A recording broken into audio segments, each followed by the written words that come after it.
Well, good afternoon, everybody. Here I'm at again with Mr. Hall, whom by now you know is a HR expert, and so happy to have you again with us, Mr. Hall, on Thank this you. afternoon. And so today we're going to dive in a very special topic, and this is a result of some of our conversations about some of the challenges that companies, institutions, organizations are facing when it comes to building a talent pipeline that is sustainable. Because let's face it, every organization needs talent, right? Right. And you need to groom them, right? And so, Mr. Hawk, can you just tell us briefly what do you think is the main challenge that is being faced, and among the initiatives that are already on the ground, what's actually the gap? Right. You see, when we talk about a job search, when company want to look for talents, the traditional way is that they will hire the what do you call that, the internet job companies, headhunters, and then they'll keep looking. So that is a traditional way. Okay, and of course they will wait for people to write in. Now these methods are good, but it doesn't build relationship. My previous experience in a corporation is we have the same issue. Back 20 years ago, we don't have internet, it's worse. We don't have that option. So where to look? So basically, companies will put up tents during career fair, either publicly or they're invited by the university. Okay, our students is going to be graduating in a month, and so they will invite these companies who are there. And the whole issue is that this company will appear once a year. The students do not know anything about this company except for in the newspaper. Once in a while, they'll see them in the limelight, or perhaps they do some search. It's a very impromptu situation. Given this fact, you find that most company, every time they appeared in the university, is based on branding, visibility, meaning to say the big boys will get all the talents. And the young people, the small companies will be like, who are you? So of course, graduates are looking for big company, visible companies. And we find this competition becomes very very unfair. So I'm proposing for organization that wants a stable, sustainable pipeline of talent is to adopt, okay, naturally, if they're university, or for that matter, if they find appropriate to adopt a college, not only a university, a college, or for that matter, a school, with perhaps from 6th level, college level, okay, and adopt them. And create programs that will allow you this opportunity to engage them. Meaning to say, you are able to develop them. And you are there, example, across 6 months' time. You have a very special program called Choices in Life, a career or further education. A kind of a program that will actually sincerely develop this, how would I say, this educational mindset. For the first time, they do not know what the world is all about. And so you develop programs based on existential topic, like how to build yourself, grooming, how to do a job search, exploring alternatives in life, maybe a little bit on financial planning and the urgency to settle down.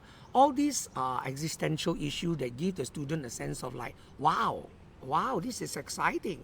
This is beyond a textbook. Okay, and after a time, say about 6 or 7 months, your presence, your dedication, your commitment, and your contribution will be felt by the students. Nobody else is doing that. You are the only, so to say, you're the only daddy, you're the only person. So it goes beyond branding. They see you real, there, committed. Okay, perhaps it's a CSR program. It's like, wow, this company are coming to us instead of we go searching for you. So you build that bond as an organization that is concerned about the citizen, okay, and want to contribute effectively to them, okay. And in so doing, the student will have more tendency to hear you out when you have a job offer, especially if you're a company that wants to recruit 300, 400 at one go. We're not talking about organization that want to recruit just a handful. Then this is too much trouble. But if you're an organization wishing to recruit 100 students for my college or 200 people for my operation, then this is how you do it. You have the scope. Okay, I'm sure any school can easily give you 150 to 200. So if half of them come in at 50 people, it is incredible and it's sustainable. Why? Because you do this program every year.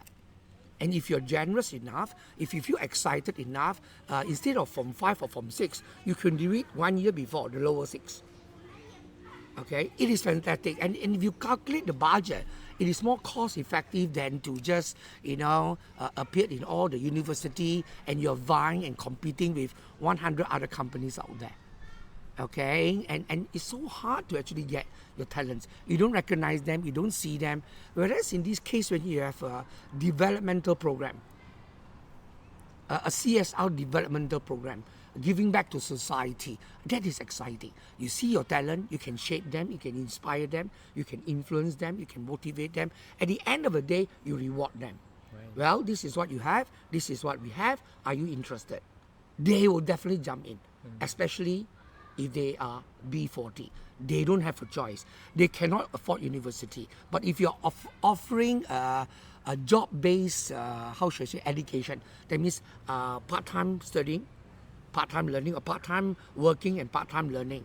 Wow, that is fantastic. They need a job. They are not interested in university that cost them a bomb. They couldn't get scholarship, okay? And so they prefer to be getting a job as a breadwinner, a part-time breadwinner. At the same time, I learn on the job and I get a qualification from the job. So this is the way we develop long-term pipeline. So every year you go back to them and you develop.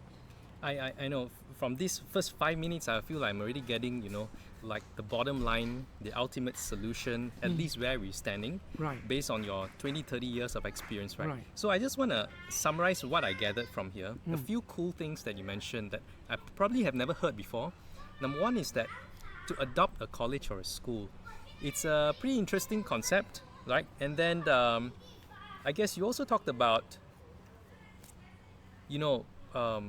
how it works for branding and for CSR. So from where I'm standing, I'm new, I'm not as experienced as you, but I can see like if an organization relies on talent to come in, right, and who grooms the talent are basically the educational institutions. Right.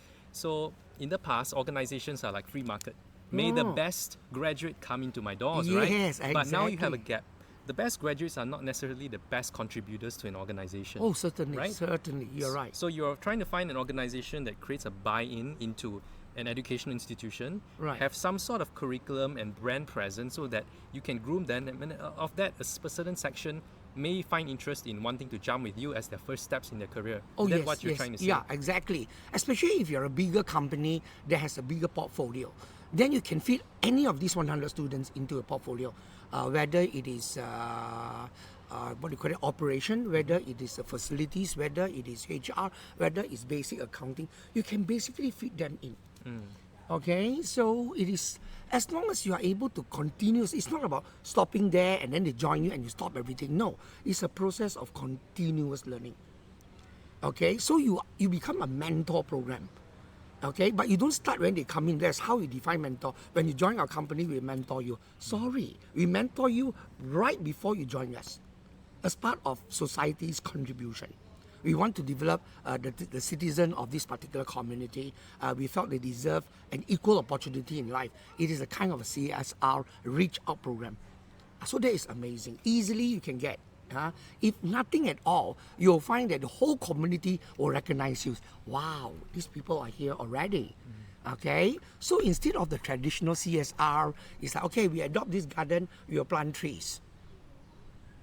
And you get me not? Of course, you can extend it to this area, but the first step is always CSR in relation to building talents. If you want a sustainable pipeline, that means it's a win-win. We give to society, society gets something, we get something in return. So it's a symbiotic relationship. Mr. Horty, what you just shared here is an interesting concept.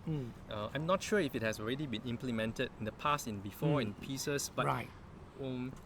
what do you think is the reason why what you shared is not what we're seeing right now, or where is right now? Right. Actually, this is not new. Way back about 20 years ago, our company has this issue: is like, where in the world can I get a sustainable pipeline of supervisory level staff?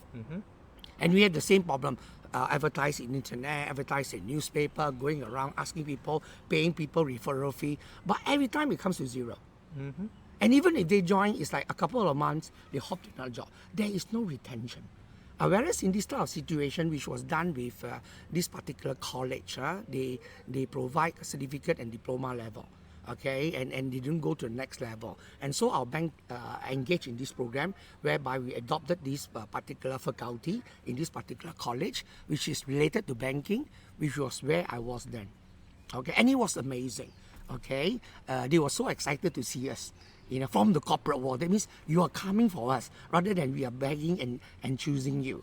And then we start to develop this program, introduction to what banking is all about. They are already studying banking, but their banking text may not be relevant due to the rapid changes in the industry. So we walk them through, we explain what banking is all about, its role in a country, and why it is important, and why your job is evenly more important, and the prospect and everything. The sell-off is there, and it's real. It is candid.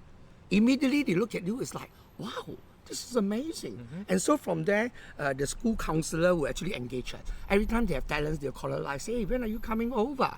So we develop a kind of a very close rapport of really, genuinely contributing. Now, the only gap is most organizations do not want this type of engagement. Can I ask why? Very simple fact. To them, they will look at it. Number one is like, who's going to do that? This is external activity. This is not work related. Okay, why can't we just have what we call the fast food type of culture? Pay and they'll come. If it's good, they will come. Okay, to me, my philosophy in every aspect, whether it's banking, whether it's HR, whether it's marketing, is build relationship before you build business. So going there is about building genuine relationship. Okay, understanding them, sitting down there and grooming them. That's very rewarding. The other reason, apart from this fast food culture, is that to them it's expensive, it's a waste of time, you don't see any result, there's no KPI, because they are short-sighted. They are really short-sighted. Once you invest into it, I don't see any reason people wouldn't jump onto you, hop onto you, if you invest time, commitment for their own personal growth. Okay, so the issue has always been a fast food culture and a budget issue. But as I was mentioning before in our discussion, when you break it all down into pipeline and what do you call it, the gap and the lapses, going around hunting, and finally the retention. If you put all these costs, intangible costs, into black and white, you'll find that this methodology is more sustainable in the long term. You don't only work for 1 year, you work for 10 to 20 years.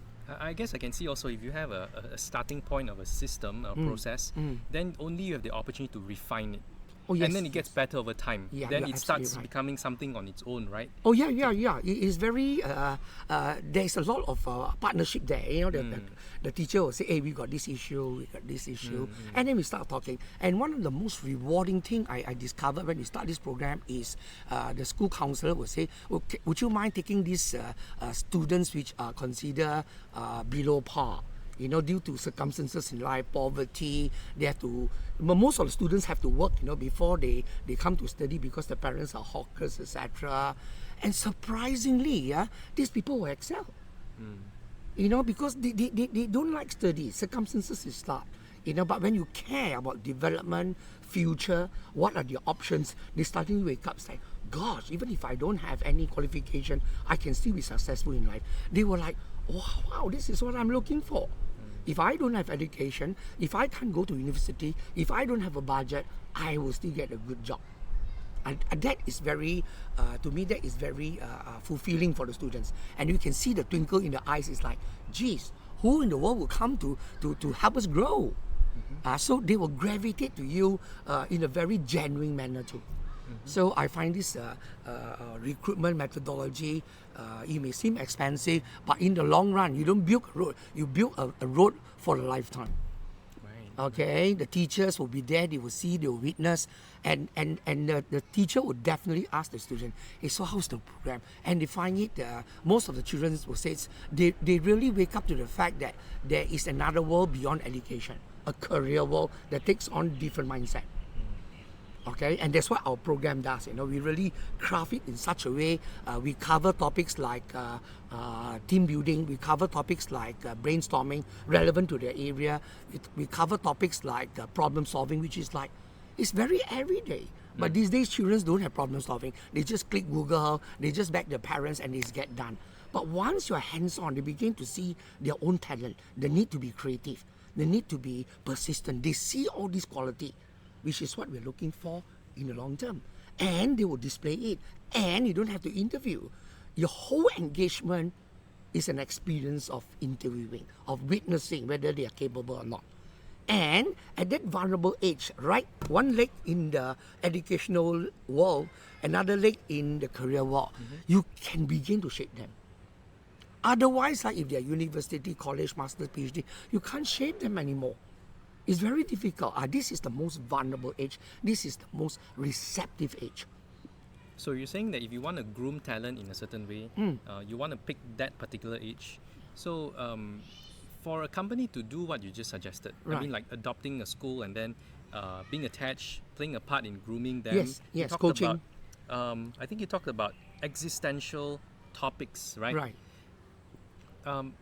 What does that mean for a company that says, yes, I want to try it? Does that mean that they themselves have to elevate their own values? Like they have to think about the future they're trying to groom? Like what kind of effort goes into a company that say yes to this new concept? What actually do they have to do?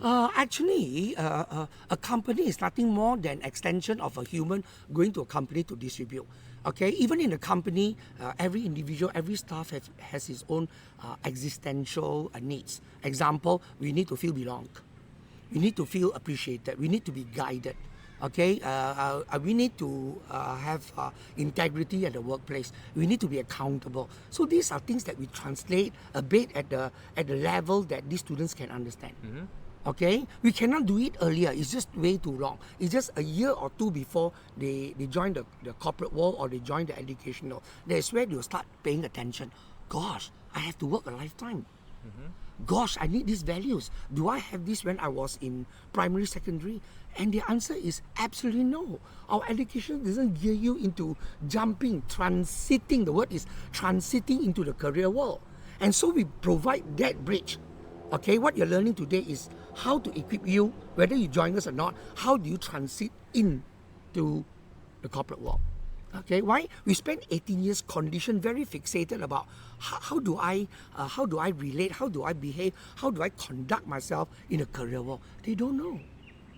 So this is a very interesting way to guide them through. Yes. Without me going there and making the risk. No, now they're coming to us at the safety of my school and my environment informally to learn this skill. Come on, this is very empowering. I remember during my studying years, they have these career workshops. Right. But like you said, it's like perhaps a one time off Oh, thing. yeah, you're Everybody comes off, someone famous comes by, you sit down. And it's usually during the job hunting stage that we start to know of ABC companies that we know nothing about. And then we need to make a quick selection because yes. time is ticking, right? Yeah. So are you saying that we basically come in earlier, engage longer? Is basically that's it? Yeah, it's educating people because nobody is providing the transition from the educational mindset of 18 years to the career mindset, which is another 30 years. Okay, in fact, I draw up a program talking about the 8 areas that we need to change our mindset from educational to the career mindset. Example, in Malaysia, our educational system is every time the teacher make a statement, okay, next week is exam. There's no way you can contend. It's always yes, sir. The teacher says, can you do this? Yes, sir. Can you do a homework? Can you pass up the job? Everything is yes, sir. So subsequently, when they go to career world, they do not know how to change their communication technique. The boss says, do this, do that. They be, yes, sir, yes, sir, yes, sir. And then they feel very frustrated because the demand is crazy. They can't. And then the second thing is the hours. The duration is 8 hours, whereas most of the session is 30, 40 minutes and only 3 hours a day or 4 hours in school. So they don't experience the type of pace, the warm up, There's no transition. And when you're in school, the culture is there, you are either 1 year or 2 years my junior. But when you go to the corporate world, you see a person like 5 steps up, not 20 years senior. You have a lot of confusion. You have a lot of adjustment to make. It's a total cultural shock. So when you bring this existential topic to them about adjustment, what is it like inside a view, a preview, a walkthrough, they begin to see that, hey, it's not too unfamiliar after all. Right. You know, and so they are accustomed to the culture, the working mindset, the working demands. They begin to be familiar. Otherwise, they'll jump from 3 hours of listening, and then suddenly your hands have to move for 8 hours, and then to rush for lunch. Yeah. It's a shock. I recall my times like coming out, from university and going to the job world. If I look back, it's really much about like a journey of walking through life. Like that part of transiting is just another step of life to walk out and explore, and it wasn't much of a guided hand, right? So in some ways, the career exploration is like, a journey of discovering the self, discovering one's identity and self-esteem. And so depending on the environment and the work, it may actually shape how you view yourself. Right. If you don't fit in, you may actually question your self-worth. If you fit in very well, you may have an inflated sense. I mean, I can see that really Yeah, I happening. really like the way you describe your real experience, but that's exactly what all the students will go through. And those who are not being helped, assisted, will have this type of shock. Either they will respond with a lot of rebellious actions, being MC, playing truant, or being not punctual. So this type of existential program over 5 to 6 months allowed them, to come in, to feel, to experience a more gradual bridge. Okay, and they will jump into the company because they always know that these people will be there for me. It's not something that you just cut off. Okay, somebody familiar. There is no cultural shock. Like suddenly work 5-8 hours, go back home. Most of these students will be the first job is that they are dead tired after 8 hours. Exhausted. Why? The processing. Okay. Now, if you were to do this, you'll find that when the student goes in the corporate world, they know in advance what truly is work-life balance. Now there's no work-life balance. You have to work 20 years before they tell you, hey, work-life balance. Why? Because you jump from one extreme of education, just learning but not doing, and then suddenly doing without any pause. And when you're near retirement, they say, hey, work-life balance, relax, stress. But no, if you have this transition, they are ready for it. I used to teach them long exercises, how to take breathing in exercise. So it's a very nice program, whereby we take feedback from the real corporate world or people who are just coming into the world, the new careerists, and then we feedback and we develop our programs. So it's not something picked from the air. Okay, it is a vacuum left by even the university itself. They don't teach you about real life skill, about adjustments. So when I conduct my ACE, the Accelerated Career Excellence Program, the students was dumbfounded. It's like, your program is more than just writing resume. It talk about your readiness to jump into the world, what we need to do, the type of habits we need to have, not to stay sleep at 2 o'clock and then wake up at 7 and go. You can't do that. It's a whole new set of games and rules. Yep, and it's very personal mindset driven. You said readiness, right? That's a mindset. Right. Because someone can give you a job scope and the boundaries.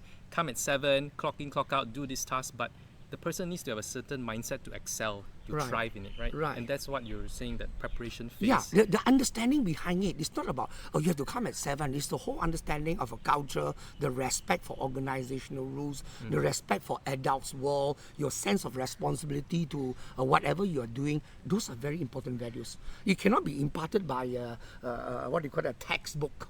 No, it's a life skills. So our engagement is very alive. It's not about sitting down there being a lecturer. No. There are a lot of dynamics, a lot of games where they begin to see each other's faults, issues, how to deal with a social reaction, how to deal with a senior, how to deal with an adult. It's those things, How do you look professional? How do you look decent? How do you look humble? How do you inquire at the right time, right place? These are not being taught. You are thrown into the pool and say, swim or sink. So this type of situation really helps the organization in the long term. It's a kind of a pre-orientation, prior to the official orientation if they were to join you. If we talk about stakeholders, let's Right. say an organization really likes this idea. Maybe you're listening now. Right. Like the stakeholders, obviously, is the organization wanting Right. to build a solid talent pipeline. Right. But then another stakeholder are the people like the Right. school and the students. Right. What are the steps required, like today, to actually onboard both parties? And then, of course, you yourself somewhere in the middle to facilitate all this. Right. How does one kickstart this, three-party kind of stakeholder relationship? Okay, good. Now, it all depends on the company involved. Some company already has a connection to a school, except that those days they just pop in, buy, hi, go. But now you take a step further. Say, are we going to have a partnership? So they can build from that. That means you don't have to have a starting point. I'm sure they're already visible with some of these colleges, some of these villages. They're already there. Okay, now you just have to kind of like, I wouldn't use the word formalize it, but to give it more depth, more meaningful, more sincerity, more CSR, a corporate social responsibility. That is different. Now people begin to look at you as like, wow, there's no agenda. It's not a high and buy situation. So the next step is to explore with this company, okay, what type of talents are you looking at? Okay, are you looking at hospitality industry or are you looking at manufacturing? Of course, it's different. Some schools are better off with STEMs. Some schools are better off with, you get what I mean? So you really have to sit down and talk. But what I'm saying is that the schools are already there. The villages are already there. It's whether the corporate is aware of its role and opportunities. If you continue what you're doing, popping in high buy and look for a graduation day and you stand by, it won't work. There's so much risk of who are these people? You don't buy in. They'll come in, get the job after 6 months, buy, I'll go. None. One thing about talent is like if I'm a company and I need talent, sometimes talent is being seen as having a particular skill to fit a particular role, right? I mean, it can be very loose or can be very tight definition of talent, Right. but typically it's skilled to a certain definition, right? Right. So if adopting your program that you're suggesting 6 Right. months, and you talked about the curriculum being more existential related, Right. are you trying to say that in this 6 months we're not going in to say I'm going to teach you technical skills that are meant for my industry to groom you ahead, or is there going to be a mix of both, or it's exclusively about the career mindset Okay, of that person? I used to teach human resource. I find that at the end of the day, okay, human as humans, when they say human resource, every human has what you call that 4 levels, just like Maslow. So basically, we need to have certain basic skills. Example, we don't call it mathematics, science, we call it logical. Okay, and how do you convey logic? Problem solving. And problem solving cut across hospitality, manufacturing, specialization. It is problem solving. And unfortunately, sad to say, children these days don't problem solve. Why? They just have to call father, mother, or Google, or pass it on, or pay. They do not know how to solve their own issue. Taking responsibility is one thing, cleaning up your environment, but that is what they're teaching in the what do you call that, in the corporate world, the Six Sigma, put the chair back to where you are, what you take, please put it back. Hey, those are primary school. In fact, we are enhancing that into something very, wow, you have to do that in the corporate world. Hey, those have to be done at the bottom. That's exactly what you call the theory Z, where the Japanese starts with bottoms down. Learn your trade before you become a manager. But this is a basic existential issue. Being polite, okay, being courteous, being critical at the same time, being humble. But this is what we are learning in this environment. Okay, so when you break down all these business acumen, they all boil down to the same building blocks. Okay, being logical, being empathetic, being creative, being work as a team, but they are basic. They are basic. What do you call that? Values. They are basic skills. Okay, but we kind of lost it because of technology. We depend so much on the technology. So once we translate this learning into what I call training dynamics, it's very exciting. Your eyes will pop up when you see them. Just merely 3 hours over 3 sessions, you can see that their creativity or problem solving is very much enhanced. It's amazing. I mean, I don't know how to tell you, but you can see they are so empowered. They begin to see that, hey, I can take charge of my life and my issue, which previously parents didn't own it, like get this thing done, get this thing done. Suddenly they own the issue. Suddenly they're willing to put their hands in the issue, suddenly they want to win the issue. That is something you can't do it in a classroom. You can't do it at the pace of the corporate world. Now you do it, then now you see who they are. Okay, so their gradual movement in the corporation, whether it is a college degree in mechanical engineering or hospitality or business study, to me it's nothing. It's all about humans.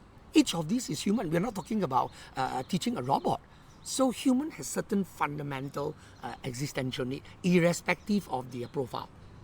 I'm a master assessor. Certain things are basic. It cuts across everyone. Problem solving. Okay, planning, basic planning. You have to. Okay, discipline. We are not imparting only skills, aptitude. Okay, being punctual is important. Okay, what else? Being disciplined, being respectful. Do not play politics in the office. These are all important. And nobody teaches them. In fact, a lot of corporations don't teach. They only do evaluation performance. Hey, how come you're doing this? How come? But nobody tells them not to do or how best to do. There's no feedback. Okay, in the real corporate world, it's a lot of, how should I say, a lot of KPI, getting things done. But it's not about, to me, it's not about getting things done. It's about how things are being done as a human with the value system intact. And so if let's say you were to run a program like this and Right. your curriculum is, as you said, to develop these fundamental qualities, right? Yeah. Does that go into the selection process? Because at the end of the day, you are still building a pipeline. You Right. still want to filter out those who are ready with the qualities you want. Yeah. Is that going to be a selection criteria to take those people who go through? And what about people who don't go through? How do we relate to them? Okay, good.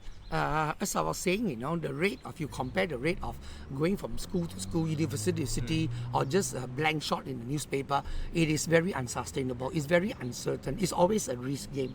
Here, you have at least 6 months to get to know them. You can influence them. You can shape them. You can inspire them. You can motivate them. There's so much you can do compared to what you can't do. Okay, when you talk about shaping, it's totally different thing. You can influence people. You look at China, how they're able to bring up 800 million people out of poverty. It's about inspiring. Why we need to be better off.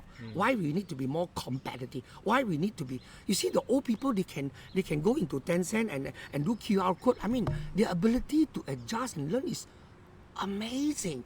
So what we need is, if you have a greater group of people, then the minority will start to learn and grow. There's a lot of healthy peer pressure of learning. I wouldn't like to use the word peer pressure. There's a lot of inspiration to see that we can learn together, make mistakes together, and grow together.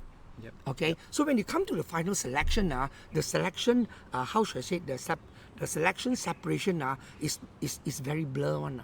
What we need finally is about, see, as the saying goes, we conventionally, we always say, we hire people because of the qualification. We fire them because of the attitude. Isn't that true? It is always true one. Oh, he's late, he's not disciplined, he's creating a lot of problem. Nothing to do with his qualification. But that is where we are fundamentally flawed. We employ people because of the qualification and kick them out because of their attitude. No, we're supposed to hire people because of their attitude. Willingness to learn, willingness to grow, willingness to participate, willingness to listen. That is what we should be. And so when we fire them, then of course, we have laid our strategy down very clearly. So we could not err in any way. I'm not saying qualification is not important, but it must be secondary, uniquely. But because fundamentally, we want to employ a person of integrity with a good culture and work ethics. Work ethics has nothing to do with what you're doing. It's the work ethics, your value system. Do you respect? Do you compete healthily? Or do you sabotage people? Okay, even like sports, they beat each other, kick each other, everybody have a red card. I mean, this is crazy. And I'm sure you can see it in the Olympics now, and people start to make accusations. It's like, hey, everybody is fair. So we have this type of situation. If you're not careful, then these great companies may not be the best place to work. Why? Because they are purely looking at you as a pawn. There is no workplace culture and ethics. But this is exactly what, if an organization is truly ethical, concerned, this is exactly what you want to do upright, first of all. First and foremost, that's how you brand yourself. We are a company, okay, much as we want to achieve our goals, we want to achieve it with good human value system. I can see, like, through this process of, as you mentioned, the selection process, where it actually inspires people who are the minority or falling back behind to actually go up. One word that came to me is that it actually raises the standards overall. At the end of the day, you look Yes. at the overall, this whole initiative you've done sincerely, like you Right. say sincerely, right? Right. It actually elevates the standard. So overall, everybody wins. Right? Definitely, definitely. The parents will feel happy. They don't have to worry that the children will be going out for some unhealthy activities. No, every time you have a holiday, you join this group. These are corporate people. And the words will spread around because I've done it, I've conducted it, I've executed it for over a period of 8 years. It is amazing, it's very fulfilling. And when they join the company, you already know them 5 to 6 years already. You know, it's so different. They look at you as a coach. You know, you're helping me through. Just like Kwan in the swimming, you know, the boss was formerly a gold medalist, and the boss was also good. It's a tradition, it's a generation of an inspired way of doing things. That doesn't mean they train one person, they train 50, but 1 or 2 will qualify for the Olympics. The rest will qualify at the county level. The rest will qualify. But it's not about qualification, it's about development human, which is a necessary responsibility of the corporation in partnership with the government or the schools. We cannot take the human values out of society. Yep. It cannot be such. If not, later on, you have issues of corruption, bribery, all these malaias of the society, issue of society stems from once upon a time. All these values are not being nurtured. Okay, so nurturing it in a very political, religious, means no religious value, is purely corporate values. Integrity, credibility, performance, accountability, transparency. These are corporate values. Would the upcoming generation say yes to such a program instead of saying, hey, let me chill with my friends, let me go play my game, let me go shopping and hang out? Definitely there will be some like that. But those who stayed, Yes. they'll get excited Yes. and the contagion will move around. It's like, oh, come on, you're missing out something. That's Okay, very true. you're missing out, especially when you're approaching a kind of a village or school which is below par. But they are below par academically, but they can be above par when it comes to corporate work. You know, so most of us equate it wrongly that if you're above par in study, you must be good in everything in the world. Not so. It's really not so. Okay, you don't need a special qualification, a high degree of logic to be a good, how should I say it, stewardess, which is about human values, it's about courtesy, it's about willingness to help, it's about altruism. No. So our school education is limited to a very small limit in what Howard Gardner said, you know, the logical aspect. Okay, the retentive aspect. But there are 8 or 9 other human values that we have not tapped into, which again the organizational need. We cannot say, oh, we only need engineers. No, we need engineers with a kind heart. We need engineers who are participative. We need engineers who are collaborative. Oh my gosh. Yep. I can just comment myself as an engineer. You know, being logical usually means like this plus this equals that. It's a very linear way of looking Yeah. at it. But in actual fact, even logic, everything is interconnected. So we seldom see things beyond a linear dimension. The interconnection is itself a logic, but it moves beyond dimension that most people can actually relate to. But it is a logic in itself, Right. the 3-dimensional. Mr. Ol, you know, thanks so much for today. I have just Yeah, one yeah. last question. I know Yes, we've got a please. lot to unpack. I know you're an expert when it comes to assessing personality Right. very accurately. So in this initiative that you talked about, Right. and we're running a curriculum, do we provide a blanket curriculum for people to all come in and sit in? Or within it, is there things like understanding their profiles, selecting them based on that, or guiding them based on the profiles? Where does that come in? Okay, you find that as an assessor, as a master assessor, you find that in one hand, there are 3 main, there are 3 main streams of profile in Malaysia. One are what you call it, the marketeers, and every company need marketeers. Okay, though they are small, but it's there. Another dominant profile is the operation people. I mean, they do something again and again, whether they're accountant, engineers, etc. And this is very huge in Malaysia. And whether it's a manufacturing or service industry is there. Okay, people who need to do something routinely again and again in a job function. And of course, the other one are people who are more inclined towards a service industry. So back to here, whether they are sales, whether they're operation, okay, or whether they are customer service, every company, manufacturing or otherwise, needs them. Okay, so when you groom this type of people, you are practically having a wide range of choice. Okay. You can't go wrong. Even after we do accessing, we find that most of them are sales. Very good. Okay, if it cannot benefit us, we are more than happy if it benefit our partners in the company. Yep. I'm sure each company is not a lone one. They have partners who are also looking for people. But one person have to build the pipeline. So if I build a pipeline, if my partners want people, say, hey, are you interested? I got sales 3 people. Hey, would you want to have service industry people? There's no waste in it. That is how beautiful it is. So if somebody chip in, then the collaboration party chips in because they find that it's reliable. You can shape it in advance. You can put the ingredient up front in advance. Why not? Okay, so with all this profile, most of them come under this framework.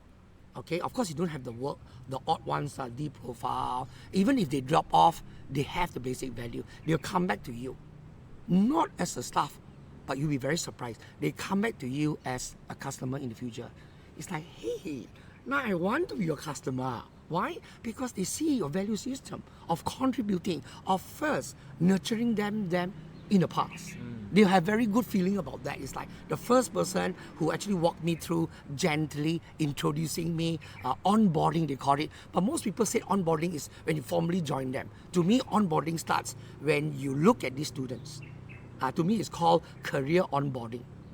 Not so much as my company. It's my company onboarding. This is onboarding career. So it's a CSR program. You really want to do it. Okay, and you have nothing to lose. First of all, you gain in your visibility, your goodwill. It's amazing. It's amazing. Secondly, they come in as your staff. Thirdly, they come in as your customer. Why? Because they know these people are there working for us. Okay, it's a long-term thing. It's not a touch and go. And so they will invest, and they will look for us in the future. So there's a lot of long-term effect because we are willing to go through it long term. So if somebody wants to do something like this, just last question, right? Yeah. And what you're sharing here, perhaps it's not something that any, I don't know, maybe a HR manager would be able to conceive and execute immediately once they hear about it. Someone like yourself with experience and track record should have to stand in to provide the guide rails. How long does that take to initiate like a curriculum and then to actually execute it to have it like on the next rotation? Right. I mean, just what you call train the trainer. Okay. So it's about identifying the targeted pipeline, and then coming up with a curriculum, and then understanding the corporate needs. Okay. Tying up all these loop. Okay, and start the program. I mean, easily, of course, giving you the recipe is easy. You just print, okay. But actually executing it and see how, again, it's about the human value. We are not imparting a theory. We are not imparting knowledge. We are imparting our value system. That is something the HR must know. It's not like, okay, you get it done, Jensen, I'll pay you, get it done. No, are you enthusiastic? Do you believe in CSR? Do you believe in society's contribution? When you do that, then that is where miracles happen. Okay, so that easily will take 6 months. Okay, definitely it's not 6 weeks. Impossible. 6 weeks is when you collect the whole year running from one university to another. That is 6 weeks. Okay, and you'll give you nothing. So this one is really nurturing. Okay, I'm not talking about a whole day's program. You know. I'm talking about once a week, 3 hours finish. Okay, but it's really compact. It's really transformative. What we call in training, you have the incremental transformation and you have a total transformation. You're talking about that type of transformation. Why? Because the educational mindset of 18 years, suddenly they have to jump over this wide, crevices, the wide gap, wide ravine, into the career world. They definitely appreciate you. Because currently, seriously, nobody is doing it. Yeah. Everybody is about rat race, chasing your A's. I would even dare to say, like, even perhaps some teachers who are not so connected with the student, Right. more connected to the job. To them, their KPI is how many students scored. It just Yes. goes on. I used to talk to one of my consultants, and he admitted that if you're not careful, the KPI thingy and the ISO thingy will create too much paperwork and create too much robots. Now, so I believe in KPI, but there is only that much about KPI. Anything more than that, you will turn the person into a maniac, a work maniac, an alcoholic, a person who is filled with stress. And at the end of the day, you kick him out. when the economy is down. It doesn't work that way. That is not my value system. It's about what we call in Japan, work together, grow together as a company. It's an extended family. That is different. So it's very much an Eastern culture of the company is an extension of our family. Excellent. Excellent session, Mr. Ho. Thank you so Okay, much for your thank time. you. Look forward to speaking with you in the next one. Right. Thank you.